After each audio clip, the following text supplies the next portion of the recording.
All right, Shalom. First and foremost, I want to give all praises, honor, and glory to Yahweh, Bahashem, Yahweh Shai, Bahashem, Rakakwadash. Double honors to the elders and apostles, great millstone, time of this truth.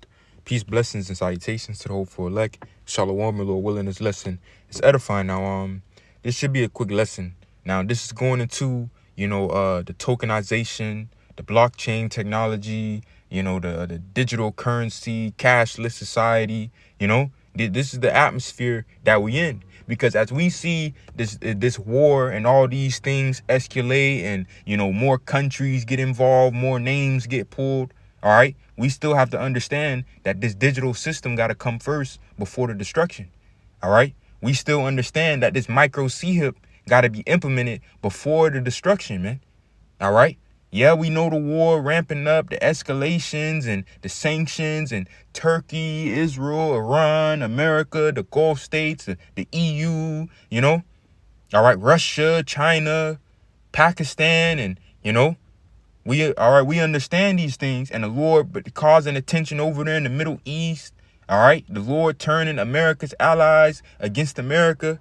All right, we understand these things, but this digital system got to come first. The micro CHIP got to come first, man, before the destruction. All right? Okay? This devil bringing in this cashless society got to come first, where he implement this micro CHIP for every man, woman, and child. This got to come first. So let's play this video real quick. Let's look at what they're hoping to do. What they're hoping to do, first of all, is to use stablecoins and digital tokens to bring 4 billion people around the world, and this is the retail market, into the treasury market and into the U.S. stock and bond market, and literally take the U.S. market share, for example, in the stock market, up from 70% to 90% of the global stock market. So they're hoping to essentially tender for all the citizens in the world and bring them into our financial system. The unofficial theory said. All right, so Khan, now the point is that the point that I wanted to get is that the digitization of money, man. All right, these are the times that we're in, man. They're gonna bring in a digital currency, cashless society. Okay, purchases, payments, buying and selling are gonna be done digitally, cashlessly, through a micro CHIP. They're gonna want inside you. All right, and this is Bible prophecy, man. That's why they pushing the half man and half machine, the cyborg and transhumanism, and all right. These are the times that we're in. Now let me play this. Russia is not legalizing crypto because it likes Bitcoin. What it's doing with crypto and stablecoins is it's building a wall for the tsunami of what's coming to the world. And the tsunami is when the US finally approves the Clarity Act. Why? Well, it's because of what a stablecoin actually is. Because a stablecoin is a dollar that lives on your phone. It does not need a bank or a branch in some country, right? It doesn't need permission from anyone's central bank. If you have an internet connection, you effectively have a dollar account. And that has never been true before in human history. See, for the last 80 years or so, if you were a country and you wanted to keep your citizens within the confines of your own currency, it was actually pretty easy to do because you control the banks. You control who gets a dollar account. You put in what are called capital controls, and the dollar could only get in through the doors that you control. Stablecoins, though, they sort of give the master key to anyone with access to them. So imagine you're Russia. You're sanctioned.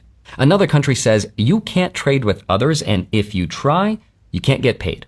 So all your businesses get cut off, your currency gets put under pressure, your interest rates skyrocket because now you're forced to print money, your citizens have watched the ruble lose value their entire lives, and now at some point in the next year or two, the United States is going to pass a law that lets U.S. banks and U.S. corporations issue U.S. dollars onto the internet with the backing of the most stable assets in the world, U.S. treasuries, which are fully regulated, they're completely legitimate.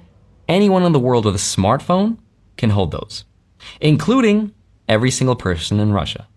That is the tsunami. Now, I made a video about how Russia accused the US of planning to do this, which is by offloading $36 trillion at the time, now it's $40 trillion, of US debt onto the whole world through what they called the crypto cloud. So what Russia's really worried about is basically 140 million of their own people deciding that they'd rather save in dollars on an app they have on their phone. So this is not a guess at what Russia is worried about. They have said this themselves. Again, that was Anton Kobiakov, who's the presidential advisor to Putin, and he's also one of the people who organized. All right, Khan. All right, and crypto was the Trojan horse, okay, to bring in this digital system. All right, cryptocurrency is the Trojan horse to bring in this digital system, and stablecoins are undercover CBDCs, man. All right, stablecoins are CBDCs in disguise, central bank digital currencies in disguise, man. Okay, so let's just get Shalakim. Okay, but let's read the book of Revelation, chapter 13, verse 16. It says, "And he, who's the he? The he is Esau, Edom, the so-called white man, causeth all, both small and great, rich and poor, free and bond, to receive the MARK in their right hand or in their foreheads, that no man might buy or sell, save he that had the MARK, or the name of the beast, or the number of his name." The time we're coming into, this devil finna bring forward a cashless society, a digital currency where your purchases, your payments, your buying and selling are going to be done through a micro C-hip that he's going to want inside you, man. And these are the times that we're fastly approaching. And we understand that this has to come first before the great destruction, man. All right. Yeah, we speaking about the Third World War III, tensions in the Middle East, and, China and Russia and Iran, America, Israel, Turkey, the EU. Yeah. All right. But we understand this got to come first before the destruction, before things really. All right. This got to come first, man. The micro C-hip, the hour of temptation. Let's get that. Revelation 3 and 10.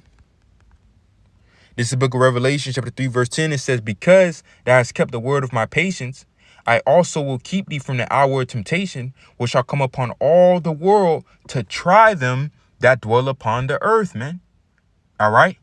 And this hour of temptation is going into when the MOTB is implemented. All right. Because that's going to be the time of testing. All right. Everyone's going to be tried, and only the Lord's elect are going to make it through these trying times and be delivered. Okay. Because we understand that we are not to receive this thing even unto death, because the judgment for those that receive it is what? It is the destruction, man. Those that receive the micro C-hip, they're going to take part in this fiery destruction. Okay, this Revelation chapter 14, verse 9, it says, "And the third angel found them saying with a loud voice, If any man worship the beast and his image, and receive his MARK in his forehead or in his hand, the same shall drink of the wine of the wrath of the Most High, which is poured out without mixture into the cup of his indignation. And he shall be tormented with fire and brimstone in the presence of the holy angels and in the presence of the Lamb, our Lord, Yahweh Shai, man." All right. Those that receive this micro C-hip, they're going to be destroyed by fire, man. In the presence of the holy angels and in the presence of the Lamb, because we understand Yahweh Shai is going to come in the midst of this third world's war to deliver his elect. All right. As Apostle Paul said, "We which are alive and remain shall be caught up together with them in the clouds to meet the Lord in the air." See, the Lord's elect are going to be taken up into the cloud to escape the fiery destruction. But those that receive the micro C-hip, they're going to take part in it, man. They're going to take part in this great fiery destruction, man. All right. Okay. And that's really the point. And this is why we understand that we're not to receive this thing even unto death. Revelation 20 and 4. "I saw the souls of them that were beheaded for the witness of Yahweh Shai and for the word of the Most High, which had not worshipped the beast, neither his image, neither received his MARK in his hands or in his forehead," man. Roughly paraphrasing. So these are the times that we're fastly approaching, All right. These are the times that we're fastly approaching. We're at the door, man. So Lord willing, this lesson was edifying. I'm going to close it out. Give infinite praises, honor, and glory to Yahweh, Bahashem, Yahweh Shai, Bahashem, Rakakodash. Double honors to the elders and apostles, the great millstone, time of this truth. Peace, blessings, and salutations to the hopeful elect. Shalom.